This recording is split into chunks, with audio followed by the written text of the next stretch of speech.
പാണ്ഡവർ വനവാസത്തിന് പോയ സമയം അർജുനൻ ഒരുപാട് പുണ്യപുരാതന സ്ഥലങ്ങൾ സന്ദർശിക്കുവാനായി പുറപ്പെട്ടു.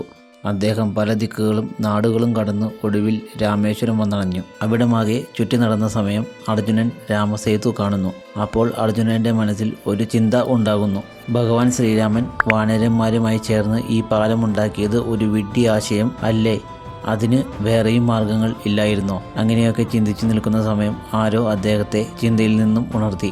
അർജുനൻ നോക്കുമ്പോൾ തൻ്റെ മുമ്പിൽ ഒരു വയസ്സായ വാനരൻ നിൽക്കുന്നു. വാനരൻ ചോദിച്ചു, എന്താണ് അങ്ങ് ചിന്തിച്ചു നിൽക്കുന്നത്? അപ്പോൾ അർജുനൻ പറഞ്ഞു, ശ്രീരാമചന്ദ്രൻ അസ്ത്രവിദ്യയിൽ എത്ര വലിയ നിപുണൻ ആണ്, എന്നിട്ടും എന്തിന് കല്ലുകൾ കൊണ്ട് പാലം നിർമ്മിച്ചു? അദ്ദേഹത്തിന് അസ്ത്രത്താൽ ഇതിലും എത്രയോ വേഗത്തിൽ പാലം ഉണ്ടാക്കുവാൻ കഴിയും എന്ന്. ഇത് കേട്ട് ചിരിച്ചുകൊണ്ട് വാനരൻ പറഞ്ഞു, അങ്ങയുടെ ചിന്ത വളരെ വിഡ്ഢിത്തമാണ്. പ്രഭു ശ്രീരാമന് ഒരു വിഷയം നന്നായി അറിയാം. അസ്ത്രത്താൽ തീർത്ത പാലത്തിൽ കൂടി ഒരിക്കലും സുഗ്രീവൻ, അംഗദൻ, നളൻ, നീലനെ പോലെയുള്ള ബലവാന്മാരായ വാനരസേനയ്ക്ക് പോകുവാൻ കഴിയില്ല എന്ന്.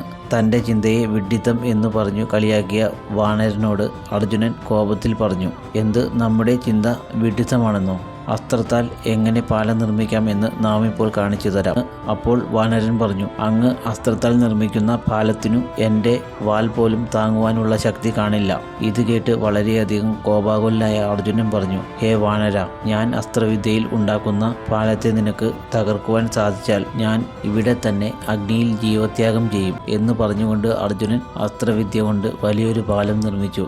അപ്പോൾ വാനരൻ ശ്രീരാമജയം ഉരുവിട്ടുകൊണ്ട് തൻ്റെ വാൽ പാലത്തിന് മുകളിൽ എടുത്തു വെച്ചു. വാനരൻ്റെ വാൽ പാലത്തിൽ വച്ചതും പാലം തവിടുപൊടിയായി തകർന്നു. ഇത് കണ്ട് അത്ഭുതസ്തബ്ധനായ അർജുനൻ വീണ്ടും ഒരു പ്രാവശ്യം കൂടി അസ്ത്രത്താൽ പാലം നിർമ്മിച്ചു. അപ്പോൾ അതുതന്നെ സംഭവിച്ചു. അടുത്ത ക്ഷണം അർജുനൻ ഒന്നും മിണ്ടാതെ ഒരു അസ്ത്രം കൊണ്ട് അഗ്നി ഉണ്ടാക്കി അതിലേക്ക് ചാടുവാനായി തുടങ്ങി. പെട്ടെന്ന് പിന്നിൽ നിന്നും ഒരു ശബ്ദം, നിൽക്കൂ. ഇരുവരും തിരിഞ്ഞു നോക്കിയ സമയം ഒരു വൃദ്ധൻ ആയിരുന്നു അത്.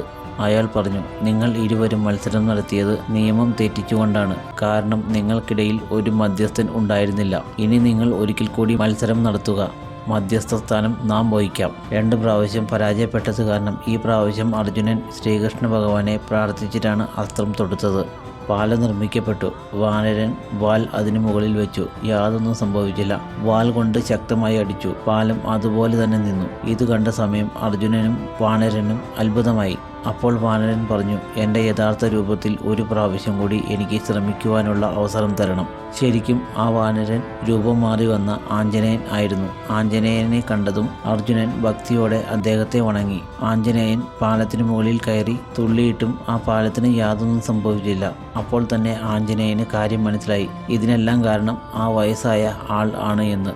ആഞ്ജനേയൻ അദ്ദേഹത്തോട് പറഞ്ഞു, താങ്കൾ ആരാണ്? യഥാർത്ഥ രൂപത്തിൽ അങ്ങ് വരണം. വൃദ്ധൻ തൻ്റെ യഥാർത്ഥ രൂപം എടുത്തപ്പോൾ ഭഗവാൻ ശ്രീകൃഷ്ണന്റെ രൂപത്തിൽ ആഞ്ജനേയൻ തൻ്റെ പ്രഭു ശ്രീരാമനെയും ദർശിച്ചു. അവിടെ വെച്ച് ആഞ്ജനേയൻ അർജുനന് വാക്കുകൊടുത്തു, കുരുക്ഷേത്ര യുദ്ധത്തിൽ അർജുനന്റെ രഥത്തെ കാത്തുകൊള്ളാം എന്ന്. ഈ ഒരു വീഡിയോ നിങ്ങൾക്ക് ഇഷ്ടമായെങ്കിൽ ലൈക്ക് ചെയ്യുക, ചാനൽ സബ്സ്ക്രൈബ് ചെയ്യുക. എല്ലാവർക്കും നന്ദി.